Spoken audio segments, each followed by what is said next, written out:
This episode is proudly supported by OpenTable. Nearly 1/3 of diners are booking same day. So they're making those decisions on the spot. And 10% are making their bookings within just a few hours. And so it's why it's so important to have booking software like OpenTable, which allows your diners to discover you.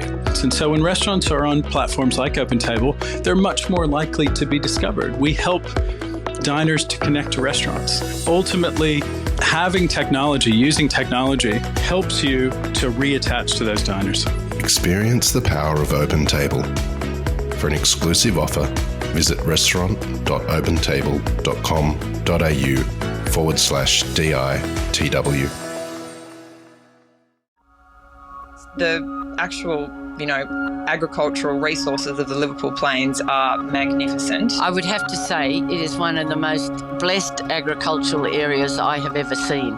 All that is undone at one stroke of a pen by a minister that says, let's put a gas field here. It's the fear of the unknown, and no matter how many studies they do on it, they can't guarantee that if it leaks, that it will not destroy. We feel like we're fighting it on behalf of everyone. Pretty much the whole of Australia loses out if the soil and the things are carried on here that shouldn't be, because there's certain areas that shouldn't be mucked with. Just about everything we do at Dirty Linen and across the whole Deep in the Weeds food podcast network rests on farming. Without productive farmers, we don't have restaurants. We don't have those resonant, connected stories of cuisine and culture that we love so much and that we know you appreciate too. And fundamentally, without farmers, we don't eat. It's basic. We also know that we need to cease coal and gas mining because of the emissions they create. The science is unequivocal. The catastrophic climate risks are too great. The move to net zero makes allowances for legacy mining, but it's clear that any new coal or gas extraction tips into dangerous territory. Given all this, we're keeping a close eye on the Liverpool Plains and the gas mining exploration licences held by energy giant Santos. Join us all week as we talk to people in the region who are likely to be impacted by any mining activities and are mobilising against them. It's an interesting coalition of farmers, bakers, townspeople, traditional owners, and long-time journalists and community members. What becomes clear in these conversations is that this is a local fight with broader implications. If you eat, if you live on Earth, this fight matters. By the way, we've reached out to Santos for comment. We look forward to a response. We want to make sure that it's here and it stays here and it's accessible for you to continue to do what you do. But now if these new people come in and they get their way, that will not happen anymore. Today on Dirty Linen, we're continuing our time on the Liverpool Plains, talking about plans to extract gas from this extraordinary agricultural land. Today's guest is Jason Allan. He's a Walhallow Gamilaroi man. He's the CEO of the Walhallow Local Aboriginal Land Council.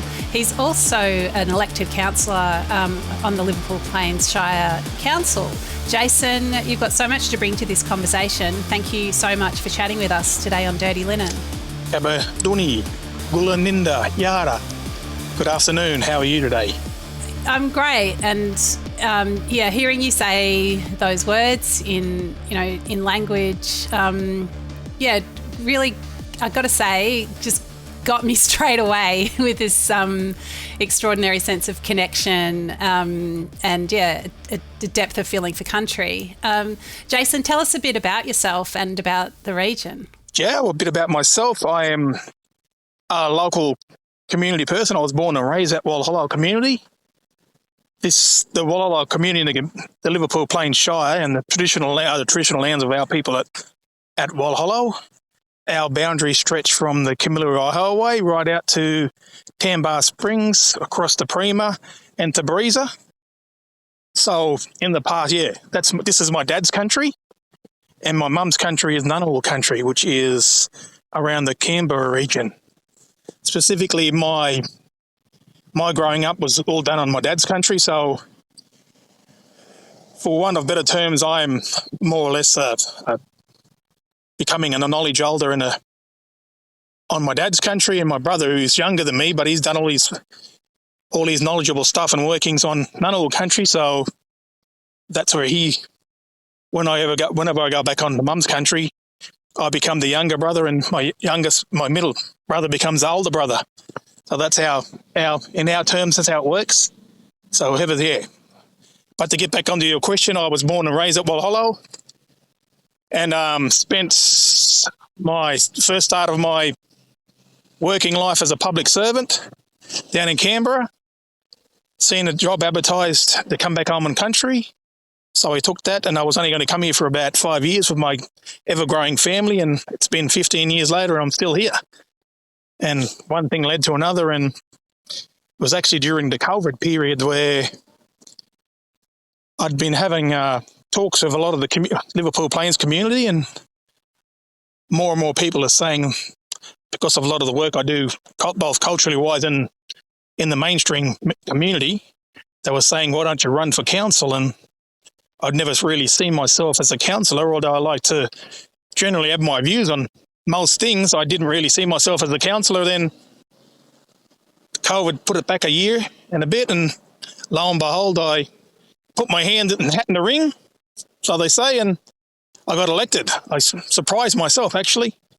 Yeah, I got elected, and we've moved on from there, and it's been a very quick learning curve going from the outside looking into the council, where you think you can do a lot of things, but when you get into the hot seat, the practicalities of it all and the rigmaroles of that, what you see from the outside is not what you see from the inside. So it's, a lot different. Oh, that's so interesting.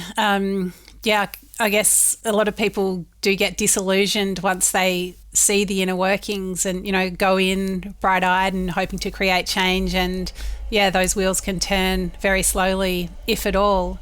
I mean, Jason, how would you describe the region? What are some of its special qualities? Well, first and foremost, it's the black soil. It is the lifeblood of our region that we got here in the Liverpool Plains, and it pretty much is who we are as a people, and what we are and who we are as a people. Even though the community that I grew on, we weren't allowed to practice culture or speak language, our elders still did it in an unpractical way by just doing little words here and there and telling stories, but changing the way they told the stories. So it was still done, but just in a different manner of doing it. So one thing led to another, and we are where we are today, that we had to go back and relearn who we were as a people and how we are as a people. So it's been a learning curve for us. I just went and jumped a lot of ways in, but it is what it is. That answers the question? Not really. Oh, I tell you what it does do. It inspires about 100 other questions. But tell me a bit more about that journey to, I guess, understanding, your First Nations background. What it means to you today. Like what has that meant to you? What has it meant to me individually, and as a growing family man, just relearning everything looking and taking the westernized lens off of our eyes and our mindset, and rediscovering who we are and where we're from. And once you do that, everything else becomes a blessing, and you see the world in a different light and a different shape and a different form.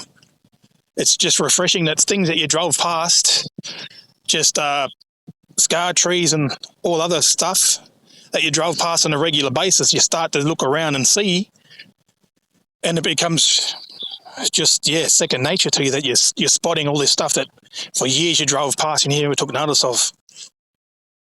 It's a blessing, and it's a blessing to me, just finding out who I am culturally, and then taking that and then teaching other people along the way, and grasping that when you teach, you're also learning at the same time. Wow, it's a very powerful perspective. And I mean, I know the Liverpool Plains is marked by some, dramatic ridges and, those plains as well. I mean, I'd love you to tell me more about what you've seen and knew in the landscape and that depth of connection. Well, I'll put my other hat on here in regards to the silo art. You've heard about the silo art now in the middle of our town of Corindai. On our silo, we've got the Urundali, which is a local totem for our Liverpool Plains Aboriginal people.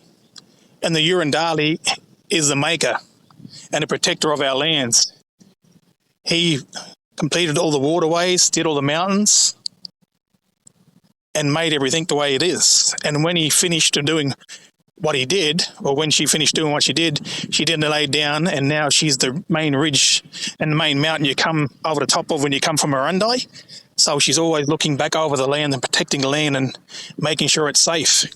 Wow, it's really powerful and amazing to have that on, on a structure like a silo, just to have that interaction between these, two ways of living and being.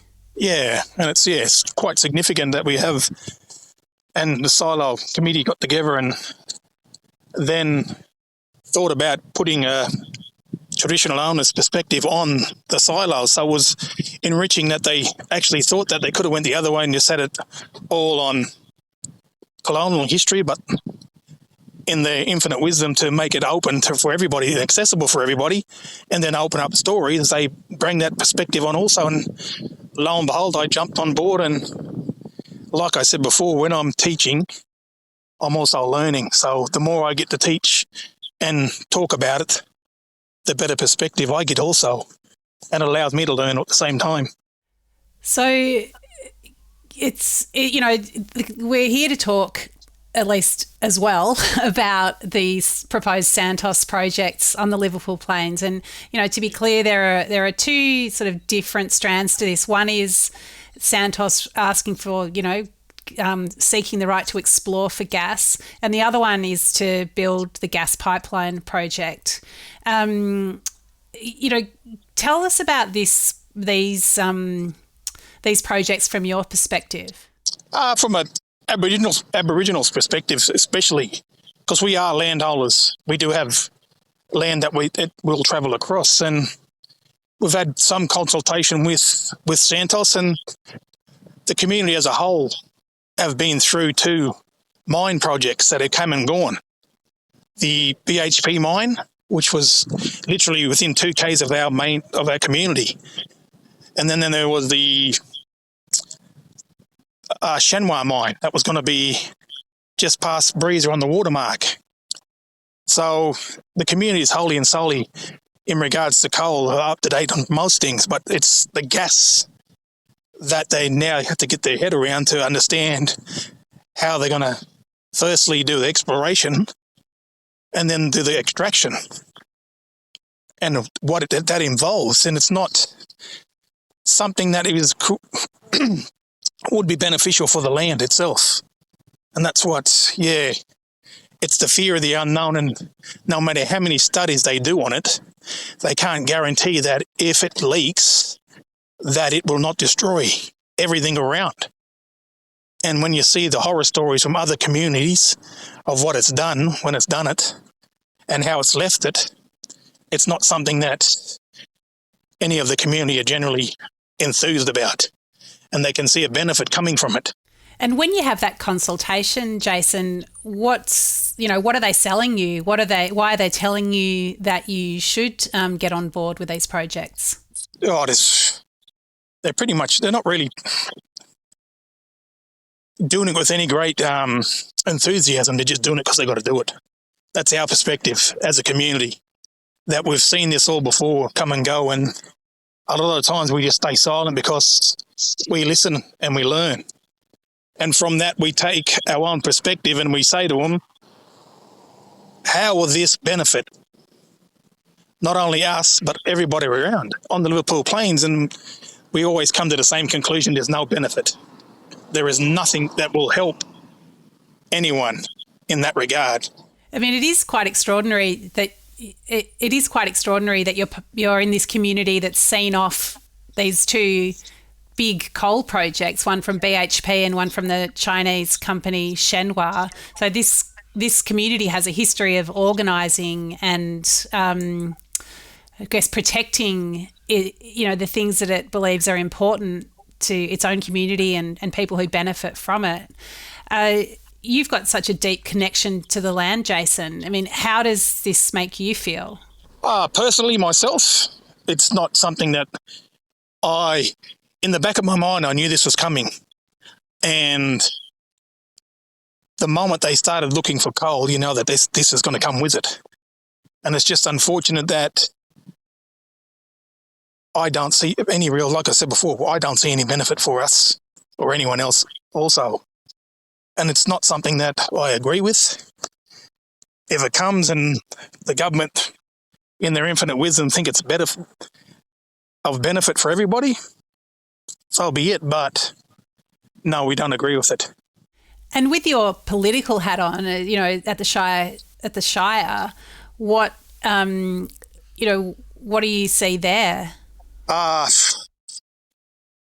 Look, it's it's a hard one to grasp. On one hand, it may bring benefit in the community, and on the other hand, what is it taking away? That's something that's been there forever. So that's the thing, you've got to weigh up the options. At what cost does this come? And how does it leave the land after it's been extracted? And that's the thing, at the end of the day, they cannot tell you, no matter how many studies they do, they cannot tell you with 100% certainty the damage it's causing. And once again, we always go back to the fear of the unknown. Yeah, well, I guess also it's, Aboriginal people have been subjected to short-term thinking of, colonialists and people coming into the land, not seeing the value in it, not looking at the long term. I mean, does this just feel like more of the same in that regard? Well, it does, yeah. And that's the thing. It's something that took how many millenniums to make, we're going to take in an instance, and we don't know how long before something bad happens.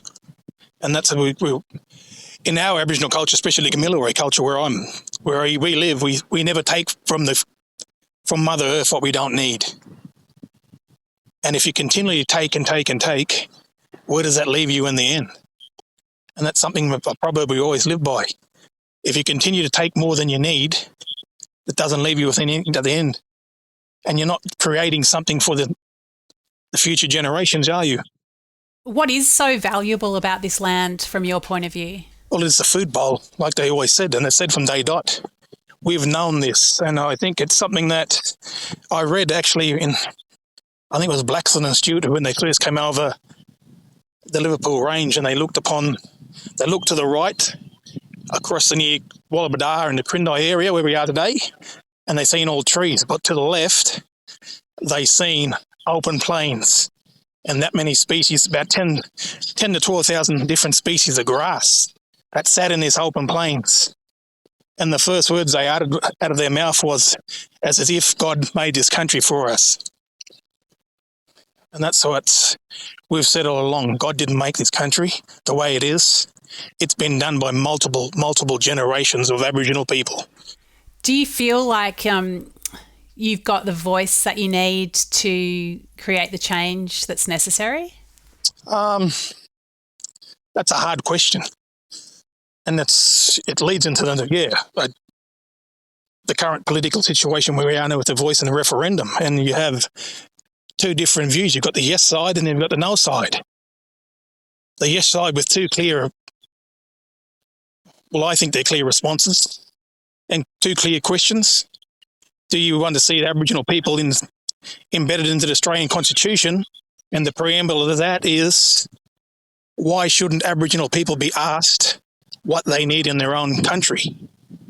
And instead of employing somebody to come in from the city and taking 80 to 90% of the money before it even hits the community, why not ask the community? Where would you see the money best spent in your own community? That's the two questions. And that's something that it hasn't ever been asked of community. You've got people that think they know what's best for people that have been here for 65,000 years plus, and they know the land and they live with the land. But they were never asked. They were always told. So, Jason, if you were asked what should happen to this land, how things should play out, what would you say? Leave it as is. Don't touch something that's so perfect and doesn't need to be touched.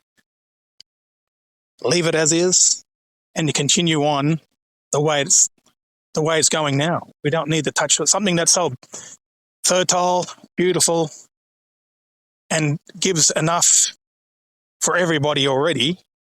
Leave it as is and continue that way of life. We don't need to take. And what does it feel like to be there in this land, you know, connected to it in the way that you are, feeling the things about it that are valuable and special? What's the feeling like for you? Just being reborn every day and seeing something that we take for granted, being in the country and being the best part and on God's country, what we call it, every day.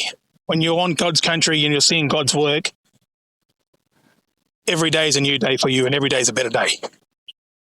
We're a short time of above the earth and we're a long time below it. So make each day count.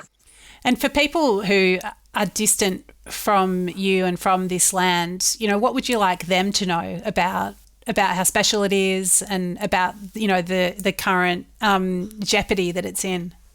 I just go back to what I've said already, that if you continually take, eventually you'll run out and eventually there'll be nothing there for you to continue with. And that's the thing. What's happening now is okay. And that's the thing, they're doing on stuff on top of the soil and they've just been doing it. Yeah. But when you take stuff that's been around since the dinosaurs or before the dinosaurs, that's not, you're looking at how long has it taken to make, and it cannot be good. It cannot be good for the earth to take it. I mean, we've talked a lot about agriculture and the bounty there, but I mean, what about wildlife? And you mentioned the riches of the grasslands that were there when, you know, the first white explorers came through. Are there indigenous food sources or wildlife that you really value in the region? Well, it's our main totem is the tree goanna, which is Urundali. Then we have the bundars, which are the kangaroos. Then we did have the burrawa, which is the red kangaroo. And we have the gudda, which is the koala. And all the other different species that are around, the marae, the cockatoo, the gilla, which is the galah, the brolgas that were here, all the different animals that were here. Specifically, to name one, we had a koala and multiple koalas that used to come through our community. They'd walk in our community in harmony with our community. We'd lift and open up fences for them, let them through, get into the trees. Those koalas no longer come to our community. Something's happened to make them stop, and this is something we've recently done, a seasonal calendar along with restarting and reutilising cultural burning onto our country to hopefully bring back different species of animals to our country. But the animal that we've seen and noticed that hasn't come back is the gudda, which is the koala. And you have to wonder what stopped it from coming back and being in the same places and doing the same things for multiple generations. There's something that's stopping that now. Yeah, that's really concerning and sad. And I mean, wouldn't it be amazing if you've done this traditional burning and you see the first koala walk back in? That would be a good moment. Yeah, and that's something, that helps us in the community, and that helps us bring different people back out to our community again and showing them and showcasing what we've got and what's so special about the Liverpool Plains and especially our area. And that's something that we can continue to tell the city folk, that come out to our country, come and see what's on our country and come and live the life that we're living. Even if it's only for a week, you'll see the difference in what in between the city out to the country, and you'll see where a lot of your food sources are coming from. And while we think the black soil is the most precious soil, not only to us, but to Australia. Jason, absolutely love that. I mean, you're there's a lot of different people that have come together to fight this fight. What sort of community is it, and what does it mean to you to be part of it? Oh, it's just like I said before, the two minings that came and went through our community, we stayed a little bit silent, but people thought that we never had a voice. It's not that we didn't have a voice, it's just that we were listening. And now we're finding our voice and we want to make our voice heard. And that's the thing, that we want to stand level and on the same platform as the farmers around this area. And that's what we've said to you all along.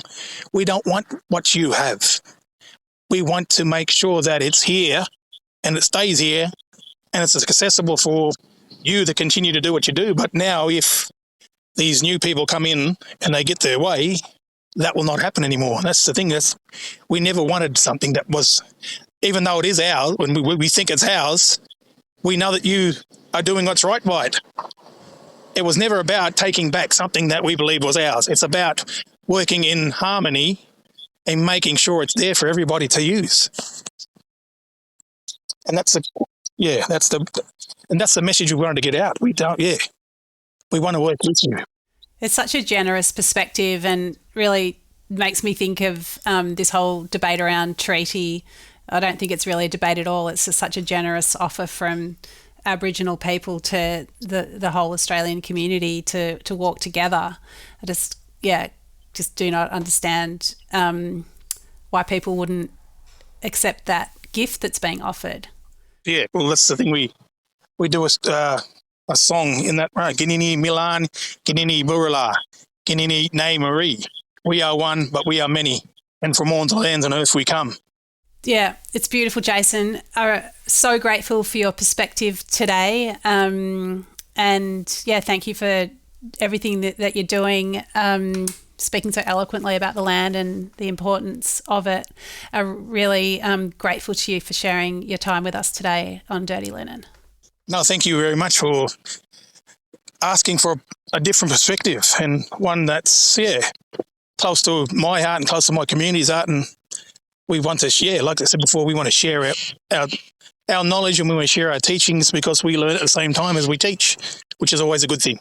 Love it. Thank you so much. Thank you very much. This is Dirty Linen, and I'm Dani Valent.